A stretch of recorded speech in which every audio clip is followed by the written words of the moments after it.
So, welcome to Break Free and Thrive, which is an opportunity for me to introduce you to people that come into my path. And I have noticed as a result of people coming into my world, they come into my world for a purpose. And our guest today is Calvin Wayman. Calvin and I met at a Powerful You live experience.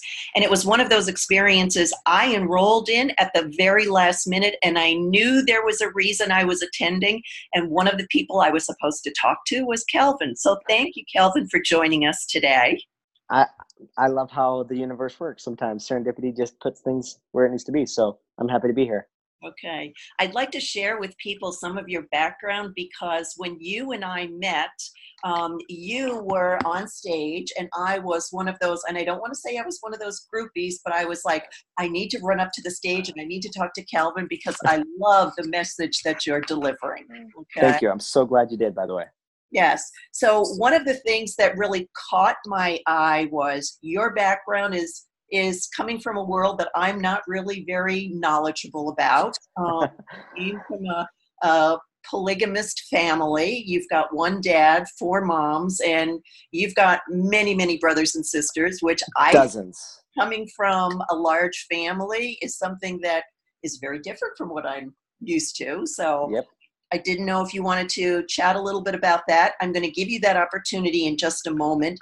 But the Okay. other thing that I wanted to share was you were homeschooled. That's also very different from my traditional background. But your journey afterwards was going into debt, which I think a lot of people do. But the way that Mm-hmm. you had gotten out of debt is really what caught my eye, because as a result of people setting what their career goals are and they follow the path to create this legacy, and as a result of creating that legacy, sometimes you kind of lose yourself in the process. And Mm-hmm. that was actually one of the things that I wanted to focus on, because your background, you were kind of entrenched in a life where kind of you were one of many, and you also had to figure out how am I going to break free and thrive? Yes. So I wanted you, if you could share a little bit about your journey to break free and thrive, because it really is an interesting, but more so transformational journey.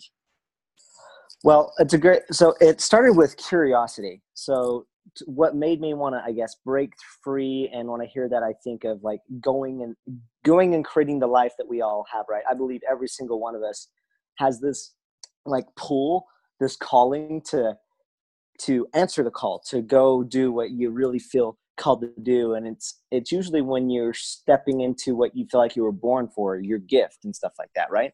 And so for me, it started with first just being really, really curious. I was a curious boy. I was a curious teenager.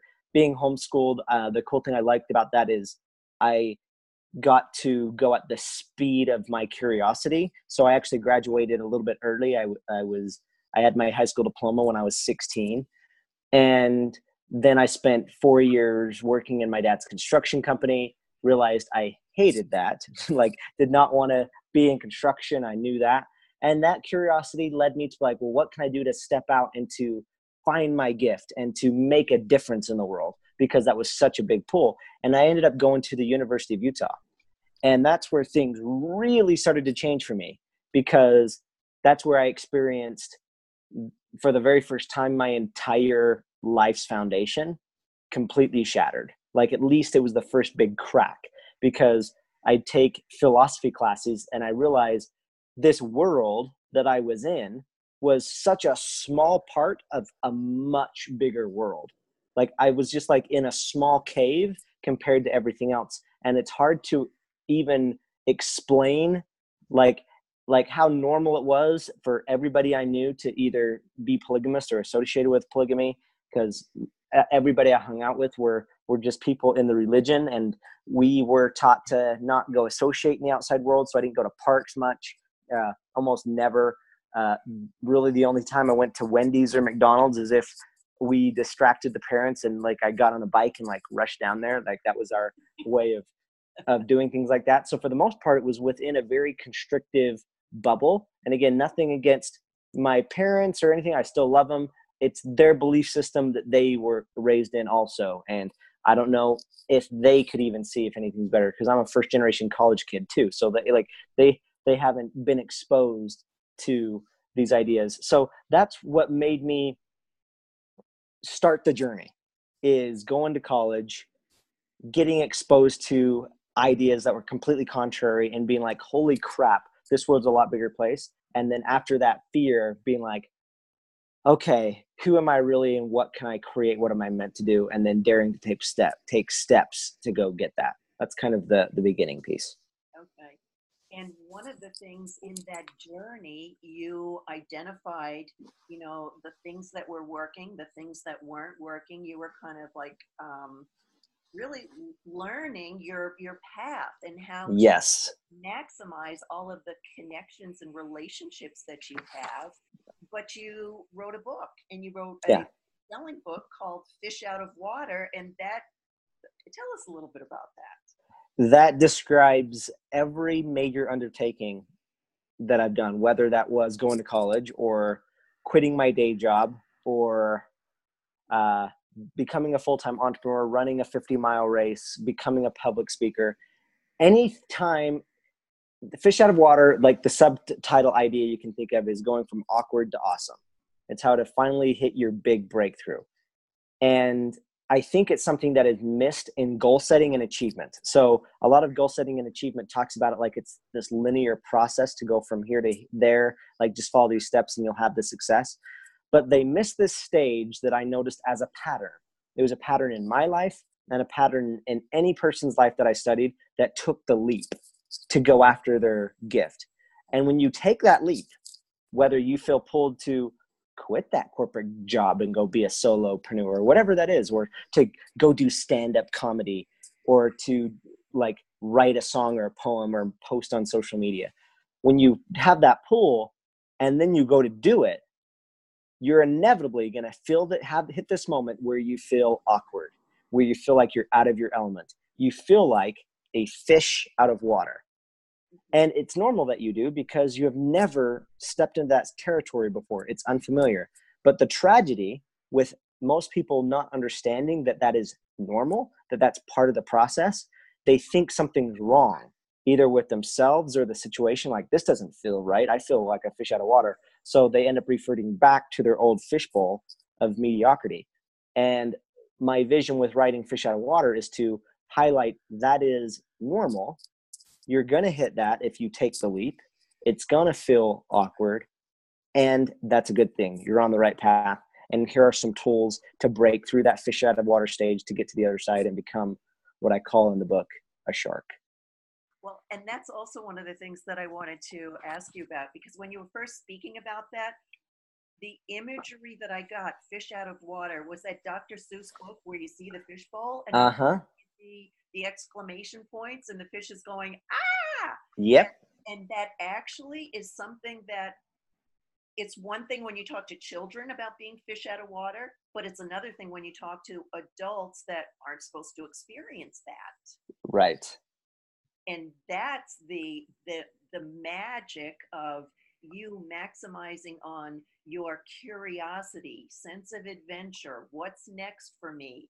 Where am I supposed to be? And that was one of the things that when I heard you talk about Fish Out of Water, I was just like, did he like get an image? What was the image? And it might have been just Fish Out of Water of that Dr. Seuss book that was just like, okay, all these little rhymes kind of like you go in the flow. It was an image, but it was a feeling. Like the title, a lot of people like some people will write their book and then try to decide the title. I had the title first because I had this concept, because I wrote it right when I was in the thick of, I had just quit my day job. I had a wife and a 1-year-old at the time, still had my debt. And I actually wrote the book right after I became debt free. So when I became debt free, then I felt like that released so much stress and mental pressure that I could now use my creative side a little bit more. And it just came from, that's what it feels like. Like I can't think of anything else. When you take the leap, when you go after the thing that you're meant to go after, it feels just like that image of the Dr. Seuss book. It's like, holy cow, what, this feels almost wrong. Is this right? And that's why I think it's important to know for anyone that's looking to level up. Now, if you're looking to stay the same and you're good where you are, great. Like, you can ignore the entire concept. But if you're someone that in the new year, for example, is wanting something a different level higher, then that phase is inevitable, and it's good when you're there because it means you're making progress. Okay. So when we talk about breaking free and thriving, you had finished high school, went to college, started a job, and it's, yes, you went through the processes, which we kind of say are, milestones in your life. Mm-hmm. Did you find that there was a calling for you to speak? There was a calling. 100%. Okay. Yes. From the very beginning. In fact, some people think that I'm brave because I quit my day job cold turkey. It just got to that because, quite honestly, the pull was there for at least 3 years before I finally had the courage to like step up and be like, okay, I need to do this. Like, I need to make my mark on the world. Because if like this feels like it literally felt like soul suicide if I didn't act on it. And it got to that point and I was like, well, do I want to live or do I want to be comfortable? Like, yes, there's the fear of what if I fail? But right now I'm already failing, so to speak, because I'm not following the calling of my soul. And that's what made me say, you know what, I would rather follow the calling of my soul, struggle and see what I can do to answer this, than just stay comfortable and wonder what if later down the road. Okay. And when we talk about that what if, it's having all those ideas, and those ideas kind of run rampant when you're feeling comfortable. But then when it's time to step out, it's kind of like, oh my goodness, what am I going to do? Right. Yep. So true. So when you were feeling the, what am I going to do? You were at a point where you were facing kind of significant debt. What did you do? How did you decide to? I freaked out. Like, that's important. That's the first thing I did. Like, straight up. Like, I remember when I first quit my day job, for example, or like I didn't know where the next paycheck was coming from, and you're left alone with your thoughts. And that's what's really, really interesting when you take steps that you know are the right steps. Like, it's getting serious, it's getting honest. Like, you just face yourself, and I had to face myself. And one of the things is like, what do you want? What do you really want? And that really helped in that low depression time, because I was like, I had points, like I have audio recordings of me talking to myself because I just need to do something with coping. And it's really interesting when I hear it, because it sounds like I am so scared, like a scared little boy. And I was. And so one of the things that helped was just getting an idea of what I wanted. And I gave myself the commitment that I wouldn't compromise for the sake of safety. I would only move forward for the sake of my soul. Now, this is what that means in that mumbo jumbo way. Safety meaning I have responsibility, like debts to pay, a wife to take care of. But I had to believe that if I followed the calling of my soul, whatever that is, at least if it was in that direction, then the money piece would take care of itself. Whereas if I'm just following the safety side, then it's just a Band-Aid to the bigger problem. And I'm just going to have to deal with it again eventually anyway. So why not just deal with it now?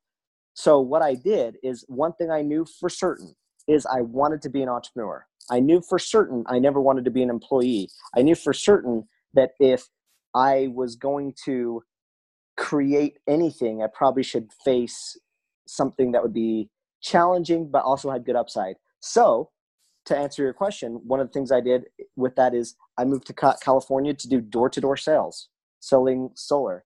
And that was my next step after quitting the day job, because I felt like, okay, that's getting closer. I don't think this is the ending point, but that is following closer to my soul. And if I do that, I have to believe money will follow. And moving to California opened up a host of opportunities, relationships. You wouldn't have seen me in Salt Lake if I didn't make that move, because so many things fell into place because of that. And then the money piece started to take care of itself as well. Good. And I'm glad you're talking about your soul, listening to what your soul is telling you is right. I'm currently doing a mastermind, and it's based on Panache Desai's book, Discovering Your Soul Signature.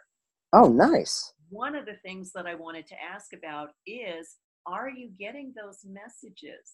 It sounds like, are you like waiting for them, or you're maybe, doing a prayer or something, or a meditation? How do you identify them? Very deliberate at this point. So by the way, all of this would have been hogwash, hard to understand 3 years ago. Like, I heard people talking about their soul or their intuition, and I thought it was just fake, or like I didn't understand it. So if there's anybody here, it's like, what? Like, it's something that has been an acquired skill set that I'm constantly like practicing and getting a little bit better. So some of the things that I did to like listen to those messages, something that Oprah says that I'm a big believer in is, when people are trying to know what's next for them, like, you might not know what's the big picture, but what's the next step, get still, whatever that is. And people ask, how long should you get still? And her answer is, as long as it takes. The only thing you need to know is what's the next step, not the entire staircase, but what's the next step. And so what I started to do after hearing that was meditating regularly. So that was a first thing, is as a daily practice, finding a way to get still. And I'll be honest here, most people love meditation because it quiets their mind and it gives them a sense of peace and control if it's that only moment throughout the day. When I started meditating, I hated it. And the reason I hated it is it made my brain louder. And the reason it was louder is I realized I had the practice of all of these feelings I would get, and then just like try to shove them down. I hate this. I don't want to face this fear. And it was all there. And meditating was a way to like reflect and see what I was feeling in the body. And it like brought it up at first. It was almost like having to clean out the hose that has been sitting for too long. And so at first it was like, whoa, this is so crazy. And I wanted to stop, but I'm so thankful I didn't. So once the hose got sprayed clean, then I could focus on stillness. So that's one thing I do to get the voice, or to get closer to my intuition. Once a week, I'll do something called a weekly reset, where I mentally release what I did over the last week and kind of celebrate it, and then plan for what's next. And in that moment, I kind of sit still. But here's the big one that I save for last but not least, that I do that helps a lot. For the last 2 years, I've incorporated something in my life that I call a recalibration. I do it once a quarter, and in fact, I'm doing it next week, and I can't even hardly sit straight. It's next week is exciting for a lot of people because it's Christmas as of this recording, but I'm excited for the day after Christmas for my recalibration, because what I do is once a quarter, at this point, I spend 3 days completely unplugged from the rest of the world. Like 3 whole days, no social media, no internet, no email, no even conversation with my family, like nothing. And that unplugging, you have no idea how much noise is squashing that voice, that intuition, until you turn it all off for a moment of time. And that's why I do 3 days, just because I need it. Because by the first day, I start to really feel connected again after like just 1 day of being by myself. And I'll go out in nature. And sometimes I've been around like people in public, like if I stayed at a hotel by a strip mall. But other than that, there's nothing weighing on my mind that needs to happen right then. And so that stillness for 3 days, something I'll be doing next week, that recalibration has really helped with pulling that voice out. Okay. And at the end of the 3 days, do you journal what you identified or? Yeah, I'm actually journaling throughout almost the entire 3 days. Anything that downloads, and the downloads come heavy. Like you get into this flow, and like it's like all these things that had been swimming in your mind just kind of drop in. And you're like, yes, that's totally it. Like I feel so on fire after that 3 days. I want to probably do it more often in 2019, just because it's been so effective and I've just loved it so much. Okay, so that's your break free and thrive, because those 3 days allow you to kind of filter through, get through all of those, all the creativity and curiosity, so that you can kind of filter it and say, Totally. this is what I want to you follow. can you can filter it, but it's not just filtering the good stuff, it's also letting the gunk settle. I think the image I like is, it's used in meditation all the time, like a muddy bucket of water, or a muddy cup. If you stir the cup, the whole thing's muddy. But how do you clean the water? Just let the mud settle. And in that 3 days, all of the mud settles, because you also have I still have money worries. I'm a human being. I have fears. I have worries. I'm like, how am I going to get to the next stage? So there's all this smog, as I call it, that is like not good in the atmosphere. And that smog kind of clears out and lets you then get closer to what it feels like you're meant to do, as well as the filtering. Yeah. So as a result of that process, is that when you set what your goals are for Bingo. the year? Yes. So I'll be journaling. So this is kind of the framework that I have now, and I'm always adjusting it. So the first day is review. So I'll be doing a lot of walking out in nature, but I'll also be mentally rehearsing and reviewing what I've done over the last year. And usually it's only what I've done over the last quarter, because I do it once a quarter. But since it's the end of the year, it's my whole New Year's resolution thing. So what have I done over the last year? I will mentally celebrate that. One thing you have to know about me too is I've had the one habit that I've had longer than any other habit, that's more consistent than brushing my teeth, quite frankly, is journaling every single day. I've been journaling every day since I was 17. Wow. And so I have a journal entry for the past 14 years now. And that's really cool. So on my review day, or my reflection day, which is day one, not only will I mentally rehearse it, but I can go back in my journal and kind of see the pattern of what has unfolded over the year. And that just kind of makes sense, I guess. And it helps me make sense of where everything has been going. And then in the next day, I want to have some free time that I can either do nothing and feel completely guiltless to just sit and do nothing. But I also want to give myself permission that if I feel like getting some work done, whether that's writing or poetry or stand up or anything, any deep planning, I'll just let myself flow. But certainly by the end of the third day, what I want done is what I call my vision declaration letter. So my vision declaration letter is what I'm creating overall in my life, like what my ultimate thing is. And I write that as a letter, as a journal entry in the future. So it could be 5 years down the road, or it could be December 30th, 2020. And I could say, I am so grateful for my life because of this area. And it can be in finance and health and relationships, and talk about why I'm so grateful for all these things. And I put that in a letter format. I record myself reading that letter.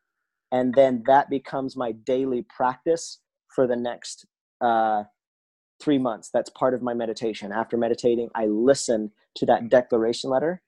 So every day I'm priming myself to see these things in life, to make them my new normal, to get to where it is that I want to go. Oh, I'm so excited. I'm so excited. That just really sets the stage for a lot of women resist. Mm-hmm. A lot of women resist meditation. A lot of women resist looking back.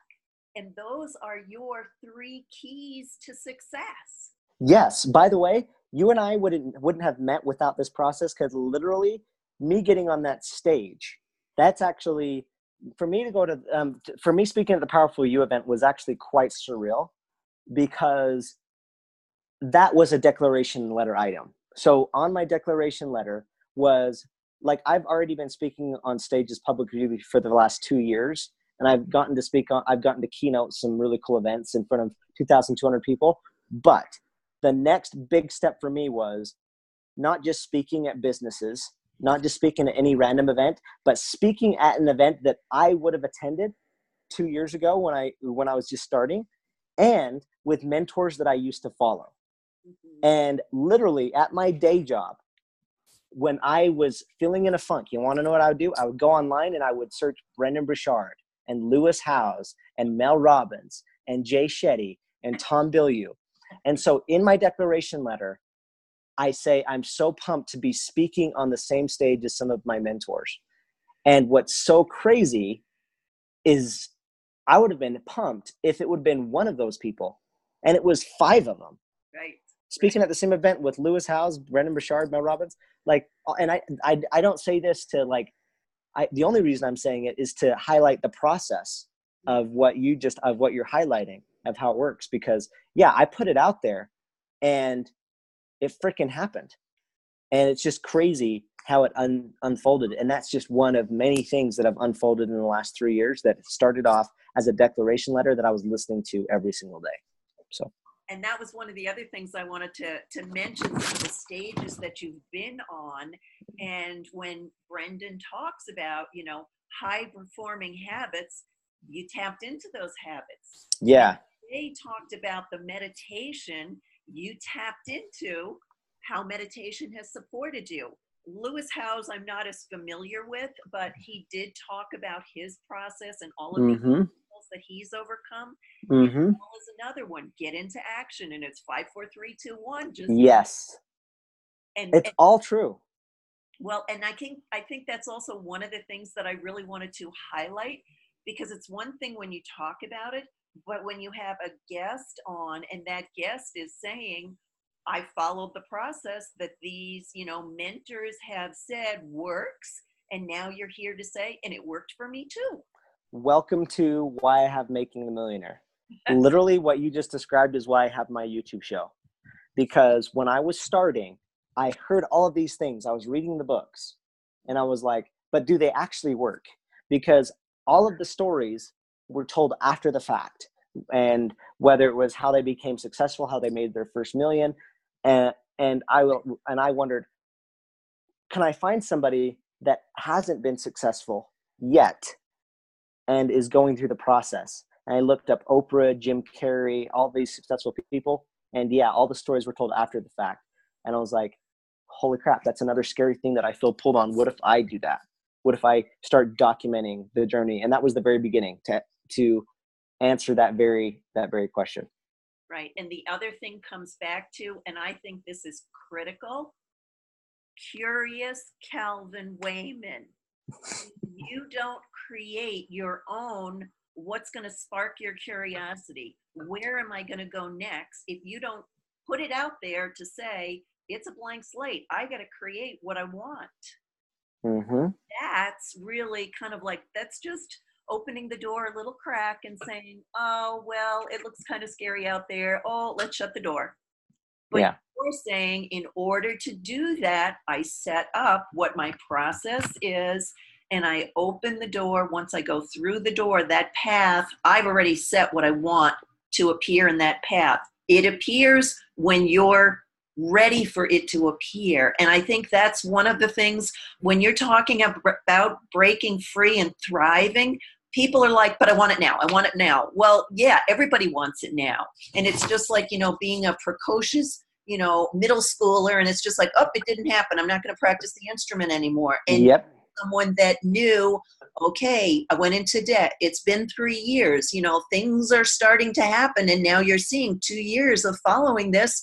You're on that path to being a millionaire. And I think that's the message that I wanted you to share, because you've done articles in Entrepreneur Magazine, you've done articles in Huffington Post. What has been the attraction factor that has it been your curiosity with Calvin that's kind of brought you to them? That's a part of it. What's your superpower? That's such a good question, because it's something I reflect on seriously when I'm doing my recalibrations. And the one thing that pops up besides curiosity is, and I say this as humbly as possible because it's so freaking hard and so much work, but if I had a superpower, I would say it's consistency. And consistency, not saying that I'm perfect. Consistency, not saying that I'm always so good, because I fail all the time. Like, I'm getting punched in the mouth. I'm not always meditating on a perfect streak. I'll sometimes break it, and I'm like, consistent in this way. I do fall down 100, I always fall down, but I will get back up. I will pick up that instrument again. And what's been really fun for me is seeing how once you finally get the thing, you realize it didn't even matter that all the time lapsed before it. Like, you forget it really fast. For example, with all of the results that you want, being a millionaire that I'm still pursuing, or things I already have done, like running a 50-mile ultra marathon, or I think losing weight's a good one, because especially at the beginning of the year. So I lost 50 pounds, but I didn't lose it overnight. And not only did I not lose it overnight, I missed many deadlines where I'm like, okay, by this date, I'm going to be down by this. And I didn't hit it. And I was like, I missed it. I'm a failure again. And I got punched, and I was like, but I'm going to try it again. And I just went after it again. And I gained weight. Like, there were times I lost 30 pounds and would gain 30 pounds back. And it was this fluctuation. But I was like, and I got back on. But in that getting back on, I learned so much and got so steady that for the last year and 3 months, it's been a year and 3 months that I not only hit my goal weight, that I've been under it consistently. Okay. And so now I've hit that point. And now over the last year and 3 months, it hasn't even mattered that I went through the back and forth. But because I just kept getting back on the wagon and committing that I was going to keep trying and be consistent with trying again, it happened. So that's what I'd like to think is my superpower. I'll get punched in the mouth. I'm willing to. I'll go step into it and like fall down, but I might have to stay down there a little bit to nurse my wounds and to feel the pain and all that for a little bit. But eventually I'll get back up and I'll keep going. Okay. Calvin, on that note, I think that's a great note for us to kind of look at the journey that you've been on. You've shared your superpower. You've shared what your process is to pay your debt. You've also shared with us the journey that you've followed as a fish out of water.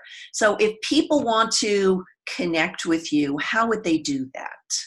The very best place is, I'll give 3 places, my website, email, and social media. So it's Calvin Wayman everywhere. CalvinWayman.com, CalvinWayman@gmail.com, or Calvin Wayman on social media.